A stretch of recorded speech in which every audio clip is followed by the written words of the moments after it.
नमस्कार साथियों, उम्मीद कर रहा हूं कि दिन प्रतिदिन आप लगातार अपनी इस परेशानी का सामना कर रहे हैं कि एग्जाम डेट फाइनल कब होगी यारो की।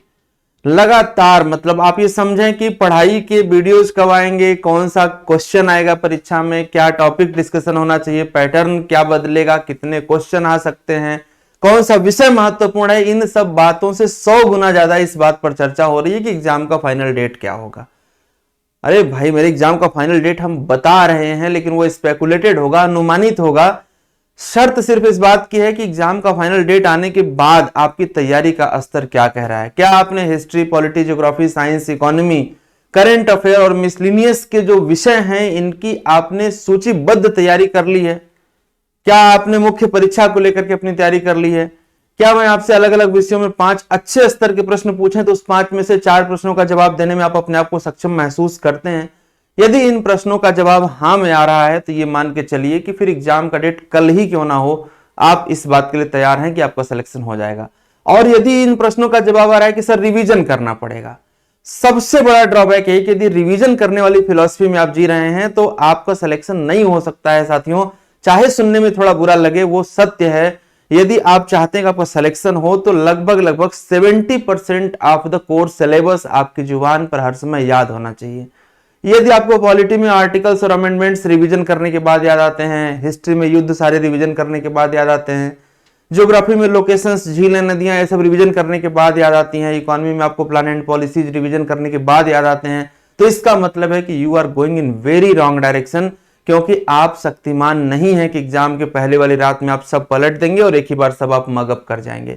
इसलिए एग्जाम की फाइनल डेट क्या होगी वो जानने से पहले यह जरूरी है कि आपकी प्रैक्टिस कितनी है, उसे आप पहले उस पर बात करिए कि प्रैक्टिस कितनी है। प्रैक्टिस कितनी है इसे जस्टिफाई करने के लिए यदि आप घटना चक्र उठा रहे हैं, बहुत ही काम की बात आपको बता रहा हूं, ध्यान से सुनिएगा, वीडियो को लास्ट तक देखिएगा। यदि आप घटना चक्र उठा रहे हैं तो आप एक बहुत बड़ी गलती ये कर रहे हैं कि यदि आपने कोई भी चैप्टर ओपन कर लिया, लेट से आपने हिस्ट्री में चैप्टर ओपन कर लिया औरंगजेब का, तो भैया मेरे हर प्रश्न का जवाब औरंगजेब है। आपको नहीं भी हिस्ट्री आती होगी तब भी आप आंसर करते चले जाएंगे, हर सब में जवाब औरंगजेब ही होगा। यदि आपने अलाउद्दीन वाला चैप्टर ओपन कर लिया तो सब में आंसर जो है वो खिलजी ही होंगे।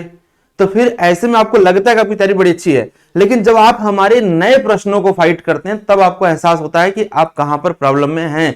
और ऐसे नए प्रश्नों को देखने के लिए पहले तो आप इस चैनल को सब्सक्राइब करिए और जरा इसी चैनल के प्लेलिस्ट में जाइए जहां हमने इकोनॉमी और साइंस की एक सीरीज चला रखी है, उनको देखिए, या हमारी करंट अफेयर वाली सीरीज, कुछ भी आप देखिए, आपको अंदाजा लगेगा कि किस प्रकार से मल्टी स्टेटमेंट के सवालों में आप उलझ जाते हैं। इतना उलझ जाते हैं कि शायद आपको अंदाजा भी नहीं लगता है कि हम कहां से चले थे और कहां पहुंचे। लगता है कि वही एक यात्रा है जो घटना चक्र और लूसेंट के बीच की हम बार बार कर रहे हैं। उससे ऊपर उठने के लिए आप हमारी पहले ये टेस्ट सीरीज को देखिए, इसके सैंपल क्वेश्चन पड़े हुए हैं, आप एप्लीकेशन डाउनलोड करके सैंपल देखिए इसका कि क्वेश्चन किस प्रकार से आयोग पूछ सकता है।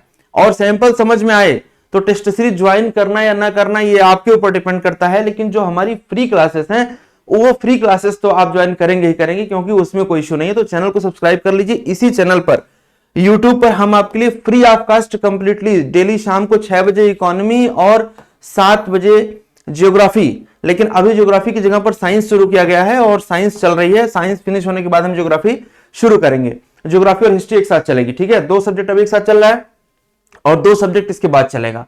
तो ये इस तरीके से जब आप पढ़ते हैं तो आपको अंदाजा लगता है कि हम जो हमारी तैयारी अभी तक हुई है उसमें हम कहां पर अटक रहे हैं। और वो फाइंड आउट यदि आप नहीं करोगे तो आप चाहे जितनी किताबें पढ़ते रहो, जब तक एमसीक्यू आपके सामने नहीं आएगा तैयारी का अंदाजा नहीं लगेगा। अब बात करते हैं कि एग्जाम की डेट क्या हो सकती है। अगेन आई रिपीट, एग्जाम की डेट मैं बताऊं स्पेकुलेटेड, उससे पहले आप इंश्योर करेंगे कि आपने एग्जाम से पहले कम से कम 10,000 एमसीक्यूज सॉल्व किए हैं। यदि 10,000 एमसीक्यूज नहीं सॉल्व किए हैं तो ये मान के चलना कि फिर एक ख्वाब बन के रह जाएगा, सिलेक्शन तो बहुत मुश्किल है। एग्जाम की जो फाइनल स्पेकुलेटेड डेट आ रही है वो 1 जून की आ रही है। I repeat again and again, ये डेट लगभग फाइनल आप मान के चलें। Rest depend on UPPSC commission, लेकिन ये अनुमानित तिथि है और इस अनुमानित तिथि के आधार पर आप ये समझ सकते हैं कि एग्जामिनेशन हॉल में जो प्रेशर होगा वो काफी ज्यादा होगा, क्योंकि टेम्परेचर बढ़ा होगा। टेम्परेचर होगा लगभग 40 to 45 के बीच में, और ऐसे में आपके जो अंदर से एक परेशानी का सामना करना पड़ता है, कहीं पंखा नहीं चल रहा, कहीं हवाएं नहीं आ रही, कहीं मच्छर काट रहे हैं, तो वो समस्याएं भी आपको देखने को मिलेंगी, जिसके कारण 2-3 क्वेश्चन और भी गलत हो जाते हैं। प्रैक्टिकल बात कर रहा हूं आपसे ना। तो इसलिए इन सारे सर्कमस्टांसेस को ध्यान में रखते हुए अपनी तैयारी को गति दीजिए। और आपकी तैयारी कितनी है ये सिर्फ और सिर्फ पता चलेगा टेस्ट सीरीज से। तो बिना देर किए हुए टेस्ट सीरीज जरूर करिए, चाहे जीएस फोरम ऑफिशियल का करिए या दुनिया में किसी भी कोचिंग का करिए जो आरओ के लिए बेस्ट कर रहे हैं। आप प्लीज उसको सब्सक्राइब करके शुरू करिए, क्योंकि फिर बाद में पछताने से कोई फायदा नहीं है। आशा करते हैं कि मेरी फ्री क्लासेस देखने के बाद आपको अंदाजा लग जाएगा कि हमारी टेस्ट सीरीज किस लेवल की होगी। एक बार जरूर वॉच करिए, और कोई भी शिकायत हो, कोई भी सुझाव हो, खुलेआम आप लिखिए। आपका शिकायत और आपका सुझाव दोनों ही सर आंखों पर है। जीएस फोरम ऑफिशियल के साथ जुड़े रहने के लिए बहुत बहुत धन्यवाद। नमस्कार, थैंक यू।